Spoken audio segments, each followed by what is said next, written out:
ये कहानी एक लड़की की आत्मा और एक लड़के की है, जिनकी तकदीरें अनजाने में एक दूसरे से जुड़ गईं। अनदेखा बंधन।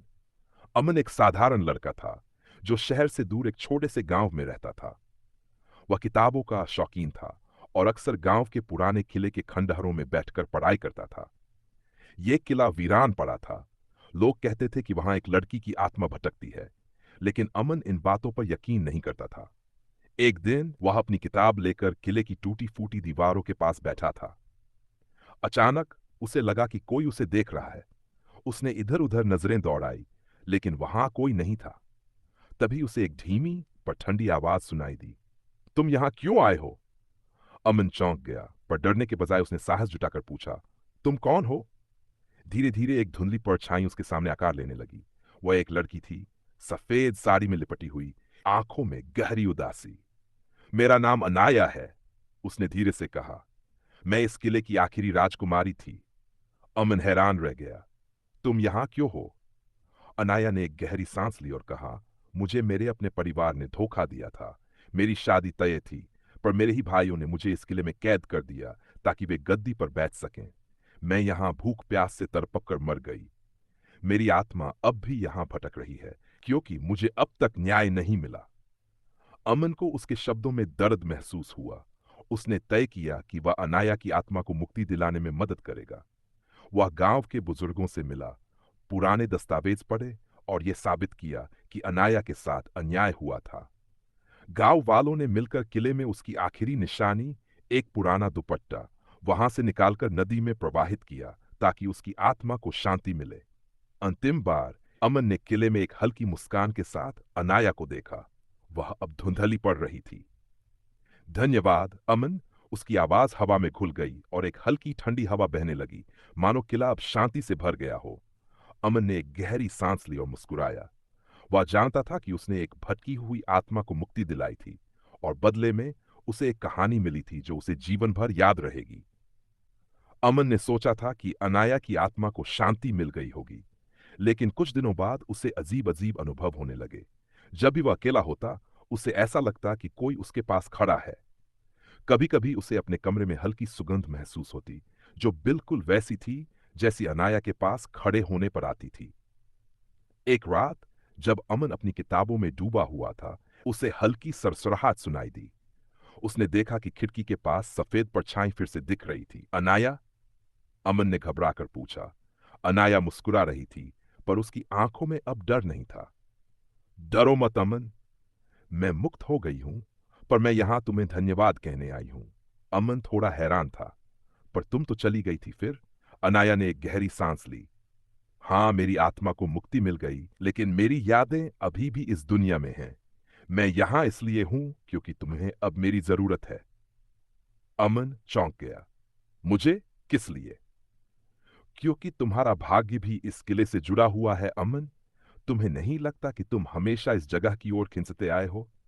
अमन को अचानक एहसास हुआ कि बचपन से ही उसे इस किले में अजीब सा अपनापन महसूस होता था, मानो ये जगह उसे बुला रही हो। पर इसका क्या मतलब है? अमन ने पूछा। अनाया ने धीरे से कहा, इसका मतलब यह है कि तुम्हारी पिछली जिंदगी भी इस जगह से जुड़ी थी। अमन के शरीर में सिहरन दौड़ गई। क्या? मैं कौन था?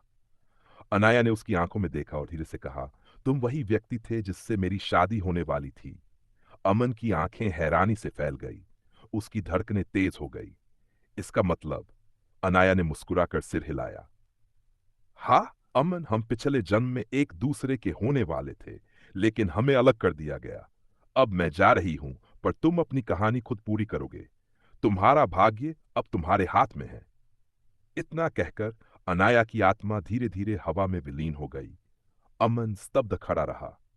अब सवाल यह था, क्या वह इस जन्म में अपनी अधूरी कहानी को पूरा कर पाएगा? अनाया के शब्द अमन के मन में गूंज रहे थे। तुम वही व्यक्ति थे जिससे मेरी शादी होने वाली थी। वह रात भर सो नहीं पाया। अगर यह सच था, तो क्या इसका मतलब था कि उसकी किस्मत अभी भी अधूरी थी? अगले दिन अमन ने गांव के कुछ बुजुर्गों से इस किले के इतिहास के बारे में और जानकारी लेनी चाहिए। कुछ ने उसे टाल दिया, लेकिन एक बुजुर्ग, बाबा रघुनाथ, जो गांव के सबसे जानकार व्यक्ति माने जाते थे, ने उसे अपने घर बुलाया। बाबा, क्या आप मुझे अनाया की कहानी के बारे में कुछ और बता सकते हैं? अमन ने पूछा। बाबा ने गहरी सांस ली और कहा, बेटा, ये कहानी उतनी ही पुरानी है जितना ये किला। अनाया एक राजकुमारी थी और उसकी शादी एक वीर योद्धा से तय हुई थी जो बहुत बहादुर और ईमानदार था। पर सत्ता की भूख में राजघराने के लोगों ने दोनों को अलग कर दिया। अनाया को किले में बंद कर दिया गया और उस योद्धा को युद्ध के बहाने दूर भेज दिया गया। वह कभी वापस नहीं आया और अनाया वहीं मर गई। अमन की धड़कनें तेज हो गई। उसने धीरे से पूछा, वह योद्धा कौन था? बाबा ने उसकी आंखों में देखा और बोले, कोई नहीं जानता कि वह कौन था, लेकिन कहते हैं कि उसकी अभी चैन से नहीं रही। वह हर जन्म में इस जगह वापस आता है अनाया की कहानी को पूरा करने। अमन को अब यकीन हो गया था, वह वही योद्धा था। उसकी आत्मा बार बार इस जगह लौट रही थी। पर अब सवाल यह था, क्या इस जन्म में वह अपनी और अनाया की कहानी पूरी कर पाएगा? अमन ने फैसला किया कि वह इस रहस्य को पूरी तरह से सुलझाएगा। उसने गांव के पुरानी हवेली में रखे पुराने ग्रंथों और दस्तावेजों को खंगालना शुरू किया। कई दिनों तक खोजबीन के बाद उसे एक पुराना पत्र मिला जो पीले पड़ चुके कागज पर लिखा हुआ था। मेरे प्रिय, अगर यह पत्र कभी तुम्हारे हाथ लगे तो जान लो कि मैं हमेशा तुम्हारी राह देखती रही। मुझे कैद कर दिया गया पर मेरा दिल हमेशा तुम्हारे पास था। अगर किस्मत हमें इस जन्म में नहीं मिला सकी तो मैं अगले जन्म में तुम्हारा इंतजार करूंगी। तुम्हारी अनाया।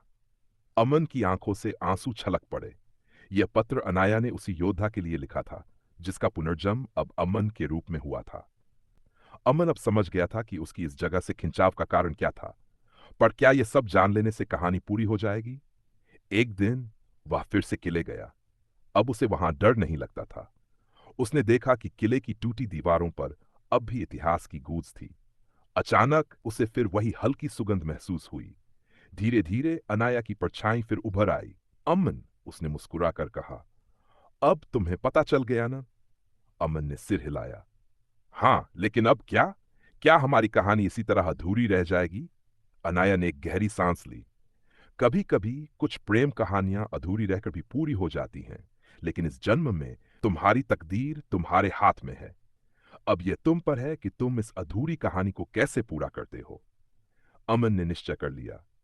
वह अपने जीवन को नए सिरे से जिएगा, लेकिन इस बार अनाया की याद के साथ उसकी अधूरी कहानी को पूरा करने के लिए। उसने उसी किले के पास एक नई हवेली बनाने का फैसला किया, जहां वह अनाया की यादों को संजोकर रख सके। और शायद समय के साथ उसकी तकदीर उसे उस आत्मा से फिर जोड़ दे जो किसी और रूप में वापस आए। अगर आपको यह कहानी पसंद आई हो तो लाइक करें और सब्सक्राइब करना न भूलें। अपनी राय कमेंट में जरूर बताएं और ऐसी ही और रोमांचक कहानियों के लिए जुड़े रहें।